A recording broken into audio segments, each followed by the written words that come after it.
My name's Guy Kestevan. I've been a professional bike and kit tester for over 25 years, and I am currently massively behind with a backlog of reviews, both for bikeperfect.com, where you'll see my writing, and on here on YouTube. So I'm going to start cracking through reviews as fast as I can. So if I miss stuff out or there's any details you want to know, get busy in the comments and pick me up there. So today, Rambler, Maxxis Rambler. These are the tyres that come on the Santa Cruz Stigmata that I've got on the gravel long-termer at the moment. 45mm on here. They start at 38. They do a 40. They do a 47 in 650B, and they do a 50mm, which I've also ridden, and I've ridden the 40mm as well. What do you need to know about it? Basically, great dry tyre, really comfy, good high volume. I've actually measured this one. This one is, so this is meant to be a 45 and it's on a wide 25mm reserve rim.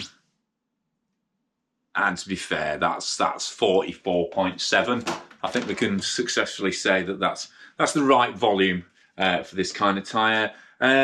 Reasonable weight actually, varies from about 424 grams in a 38 up to 625, I think, in the 50mm. I have it in my notes. It's there or thereabouts anyway. So not so good medium weight tyre. There's two versions. You get the SS, which is what it comes in most tyres, and that is the Silk Shield. That's a bead-to-bead protection layer. These are EXO, which you get in some sizes. I mean, to be fair, it's Maxxis. You never quite know what you're getting. I mean, if you look at the Maxxis website, it seems to date from about 1902. But if you look on your local distributors, that will give you more up-to-date information. Obviously, the pricing is there. Again, pricing's reasonable as well. It's about 50 quid, so it's not a super bargain, but it's not the price of a Maxxis mountain bike tyre. You know, it's not a premium tyre, but it's not a super cheap tyre either. And again, it's just, I'd say that about the performance as well. It's just very, very middling. You've got dual compound, and it's pretty grippy. On dry terrain, on gravel, you know, dry gravel, it's great. You know, you can lean on it harder than you would think in terms of braking and driving. There's zero on the shoulders. You can see there's absolutely no shoulder tread on this tyre. So, works best on a bike like the Stigmata, where it's quite happy being drifted and leaned and kind of taken liberties with the edge. If you want more bite, check out the Maxxis Ravager, which has a much bigger side knob on it, so you've got something to bite into. Relatively close centre straight. It actually looks like the old Crossmark mountain bike tyre, but because it's quite soft compound and because the carcass is, I would say, comfy and well damped rather than really fast and springy, like something like a Schwalbe RS, or even a Conti. It's a bit of a trudge. I've never got on Ramblers and gone, oh, look at that. I mean, because you'd think from that tread, it'd be pretty damn quick. And mind you, I know Matt Page really likes a 50mm Rambler, and he reckons they're quick, and he does a hell of a lot of very fast mileage. So, and I think, were these on Reavers? I've got the Reaver. That's the new race tyre. I think that's what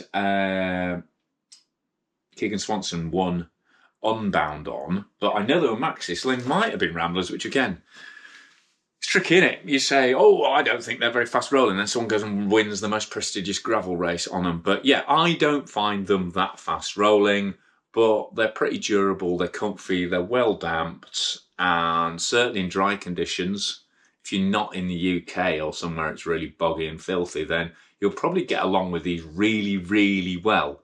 But for me, they're an okay tyre, they're not outstanding, and the reason I'm chatting to you about them quickly now is because I'm just about to swap them off in favour of the, well, I don't know. I'm about to swap them for the new Goodyear connector tyre. No. Crikey, I am all over the place. The new Goodyear Peak tyre, which looks to have more tread. And I've also been running the G1 Overlands on the Stig as well. So expect a review on them, expect a review on the Peaks when they come through, and just see how they compare. But yeah, a decent all-rounder. If they come on your bike and you're in the UK, you'll probably want something grippier for winter, and you might want something faster for speed attempts or a lot of road riding in the summer.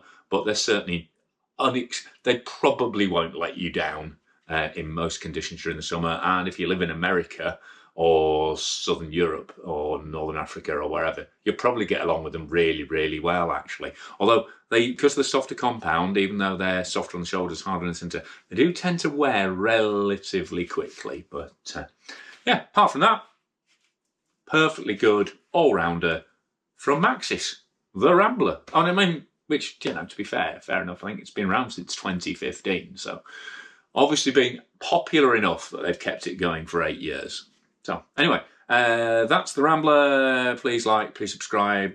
If you really like what I'm doing on the channel, this probably isn't the best example of it, but subscribe on Patreon every month to give me a small lift financially and get exclusive and ad-free edits as a thank you. But yeah, keep checking in, tell your mates about the channel, and we cover all things off-road riding here. And like I say, I really need to get my act together and get more and more content on the channel, so expect a lot more quickfire reviews like that. And if I've missed anything you want to know, or you want comparisons with other tyres, then just jump in the comments and let me know.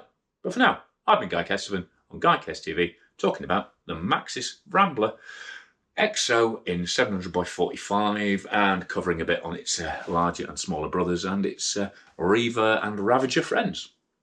Adios. Oh, and one thing I should say, typically for Maxxis, they actually go on and seal really, really well, and they come off nice and easy as well, so if you need to tube them, it's not an issue. And I've had none of the problems on the Rambler that I've had on the, gosh, I'll have to put the caption in, put the name in the caption, but I had a horrible run-in with their more kind of road tyre. I can't remember. Not only are they terrifyingly gripless, I think I called them the Maxxis Defecator when I reviewed them, because they scared me less. But yeah, those kept popping off the rim on the Giant I was using, so that wasn't ideal. But I have had no problems of that sort with the Maxxis Rambler. Now, where have I put them peaks?